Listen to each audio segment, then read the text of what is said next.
मामला झांसी के नारायण बाग का है, जहां पर राजकीय उद्यान झांसी के अधीक्षक कार्यालय में कार्यरत एक बाबू के ट्रांसफर होने पर उसने आधी रात चतुर्थ श्रेणी के कर्मचारियों के साथ मिलकर अभिलेखों को जला दिया। जब इसके बारे में अधीक्षक व उप निदेशक उद्यान से पूछा गया तो उन्होंने बताया कि लिपिक ने अधिकारियों को बिना कोई जानकारी दिए जलाया है। इसके लिए उसे तत्काल प्रभाव से निलंबित कर दिया गया है। लेकिन इस पूरे प्रकरण के पीछे भ्रष्टाचार की बू आ रही है। जहाँ एक और जिम्मेदार अधिकारी मामले के संज्ञान में न होने की बात कर रहे हैं, वहीं दूसरी ओर विभाग का एक दूसरा कर्मचारी अधिकारियों के मिले होने को लेकर बयान दे रहा है। हम आपको पूरा मामला विस्तार से समझाते हैं। दरअसल राजकीय उद्यान झांसी में लिपिक के पद पर कार्यरत वैभव नामक बाबू का बीते 29 जून को राजकीय उद्यान झांसी से ट्रांसफर हो गया, जिसके बाद इस पद पर कार्यभार संभालने का एक दूसरे लिपिक आया, लेकिन वैभव बाबू ने उसे चार्ज देने में लगभग 4-5 दिन लगा दिए।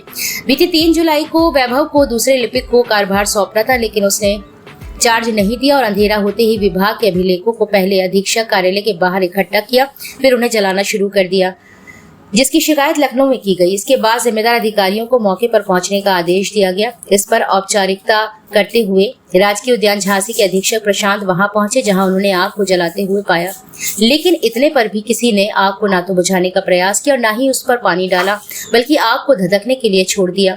मामले की जानकारी होते ही जब सुबह तड़के हमारी टीम मौके पर पहुंची तो हमारे कैमरों ने धधकती आग की लपटों को कैप्चर किया। इसके बाद कई घंटे तक अधीक्षक और उपनिदेशक से संपर्क करने का प्रयास किया गया, तब जाके अधिकारी बात करने को राजी हुए, जिसमें उन्होंने आरोपी बाबू को तत्काल प्रभाव से निलंबित करने की बात कही और आगे टीम गठित कर जांच कर कार्रवाई करने की बात कही है।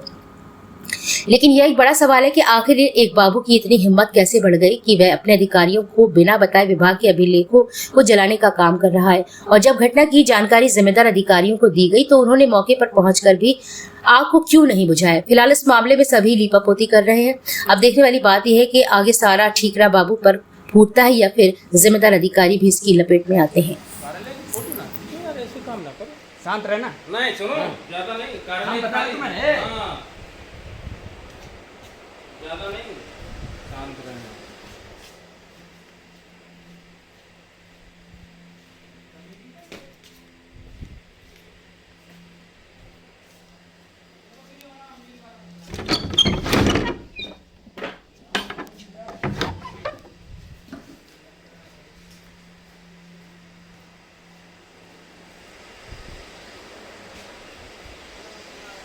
नीरज रुको रुको।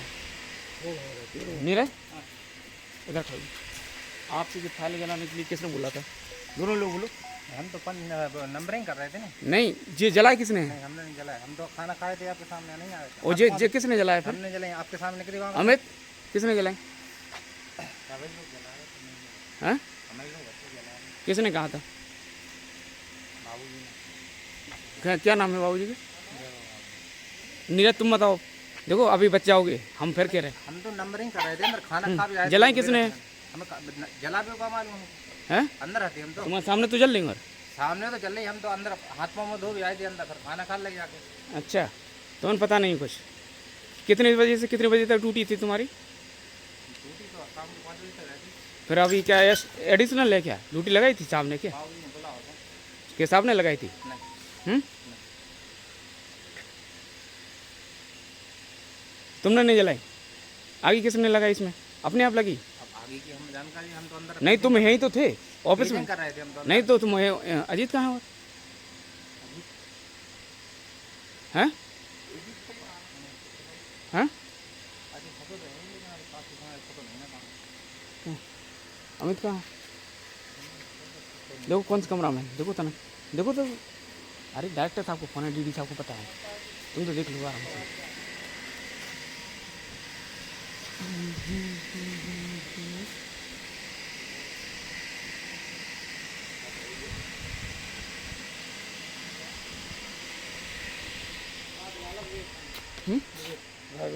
हाँ ठीक है ठीक है।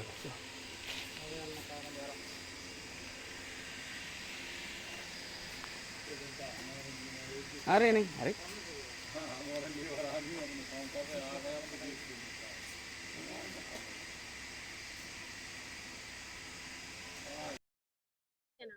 मेरा हरिशंकर कुशवाहा।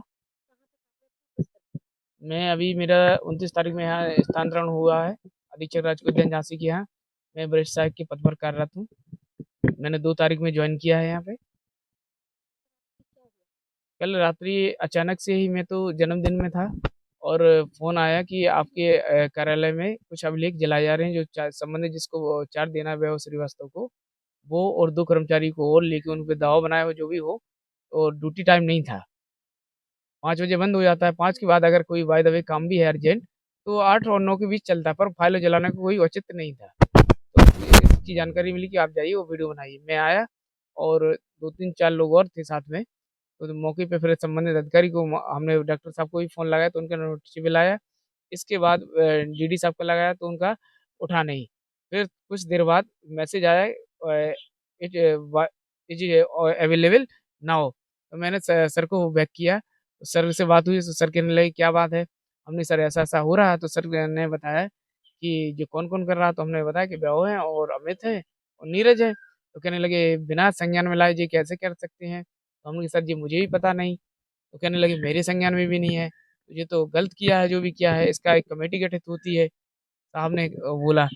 फिर उसको बुलाया तो वो उसने स्पष्ट कहा कि मैंने नहीं जलवाई फाइल, जबकि नीरज और अमित ने बोला कि इन बाबूजी ने कहा, उनके कहने पे ही मैंने पत्रावली जलाई है।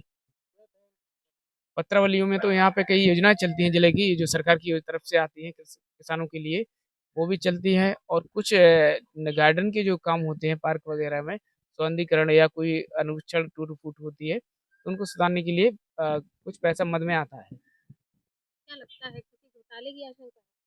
कुछ भी नहीं कहा जा सकता, हो भी सकता है।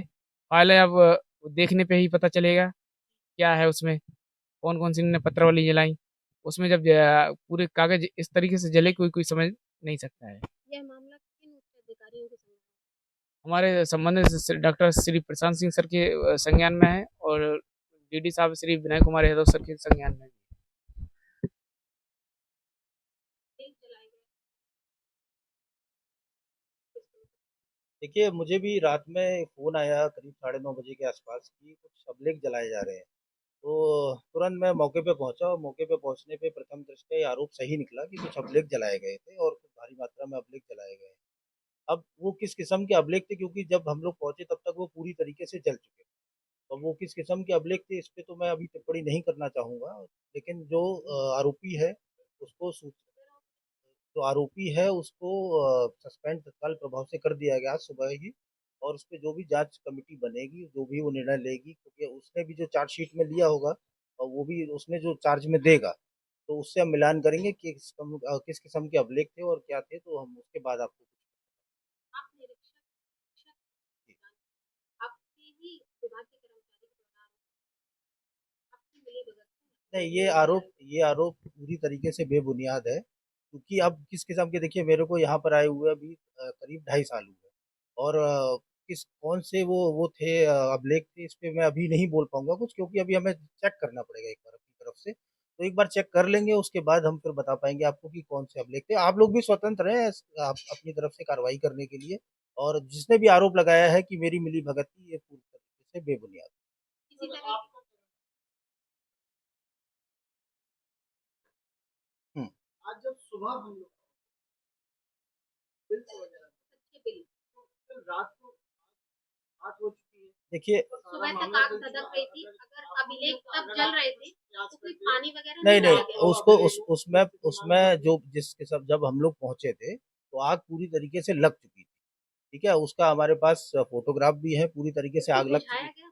हाँ, उसको ऊपर पानी डाला गया, तो उस वजह से जितना थोड़ा बहुत रहेगा वो धधक रही थी। लेकिन हम जब सुबह लगभग 8:30 बजे, पौने 9 बजे पहुँचे, तब तक आग की लपटें निकल रही थी। इसका मतलब कि उस पे पानी नहीं डाला गया था नहीं, और पानी डा जब मैं सभी लोग मिलके आग को जला रहे थे। नहीं, ऐसा ये कहना पूरी तरीके से बेबुनियाद है कि सब लोग जला रहे थे। जब मैं पहुँचा और जितने भी अभिलेख और भी बाहर रखे थे, वो सारे के सारे मैंने फिर स्टोर में अंदर रखवाए और संबंधित के खिलाफ हम लोगों ने कार्रवाई करी, और जैसे-जैसे इसमें अभी आगे कमेटी गठित होती है, तो जो वो कहेंगे वो निर्णय शिकायत सबसे पहले लखनऊ की थी। क्या कारण रहा कि आपके संज्ञान में बात उसके विषय में मैं कोई कमेंट नहीं करना चाहूँगा कि जिसने शिकायत करी है, ये बेहतर है कि आप उससे पूछें। जब मेरे संज्ञान में आया तो मैं तत् आपका फ़ोन नॉट रीचेबल जा रहा था। तो कैसे उसका संपर्क फ़ोन, अगर मेरा फ़ोन नॉट रीचेबल कुछ टाइम के लिए जा रहा होगा, तो यहाँ तो ये तो नेटवर्क की समस्या है। उस विषय में मैं क्या कर सकता हूँ? आग बुझाने का प्रयास क्यों नहीं? आग बुझाने का प्रयास हुआ है, और क्या कहते हैं, उसमें भी शुरुआत में पानी आनी डाला गया है। अब वो चूंकि उसमें अभिलेख की मैंने जैसे बताया अभिलेखों की संख्या ज्यादा करने की वजह से उसमें आग रही होगी, तो सुबह तक उसमें जैसे ही इस फायर ब्रिगेड की लायक उसमें आग नहीं थी। फायर ब्रिगेड को हम सूचना तब देते हैं जब अगल बगल की किसी प्रॉपर्टी पे हार्म है ना, तो उसको जलाया गया, लेकिन अगर उसको आप ही कह रहे हैं कि अभिलेखों की संख्या ज्यादा थी, मात्रा ज्यादा थी, हो सकता था आग बढ़ सकती है, ऐसे में नहीं, जब मैं पहुंचा कहाँ-कहाँ मैं सूचना दी? मैं आपको बताता हूँ, जब मैं पहुंचा वहां पर तो अभिलेख ऑलरेडी सारे जल चुके थे। ठीक है, सुबह उसके तक फिर आग कैसे धधक मैं गई थी? अब वो आप जाने, मेरे पास तो उसकी वो फोटोग्राफ भी है, वीडियो भी है, वो मैं उसको आप दिखा सकता हूँ। कल रात को 10 बजे लगभग हमारे संज्ञान में आया था। अरे वो वैभव श्रीवास्तव जो वरिष्ठ सहायक अभिलेख जलाए हैं, उनके द्वारा जब उनसे पूछा गया तो वो कह रहे थे कि रद्दी कागज जलाए। लेकिन कोई भी कागज हो तो उसके जलाने की एक नियम होते हैं, कायदे शासनादेश है।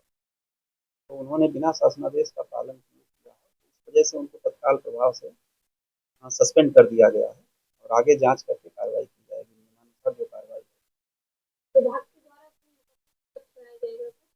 जांच के बाद जैसी स्थिति होगी। संभावना है देख तो सकते हैं। अब ऐसे कोई अंदाजा नहीं लगाया जा सकता, जब तक देख न लिया जाए तब तक कुछ नहीं बताया। आप लोगों को संज्ञान में नहीं पहले नहीं था संज्ञान में, अब संज्ञान में। आप सब कह रहे हैं कि रद्दी कागज से लेकिन हम नहीं कह रहे हैं, उसके द्वारा बताया गया कि रद्दी कागज। अब हम तो जब अभिलेखों जो अभिलेख बाकी अब अभिलेखों का जब कमेटी परीक्षण कर लेगी, जांच कर ली जाएगी, तो फिर उसके हिसाब से जो उचित कार्रवाई होगी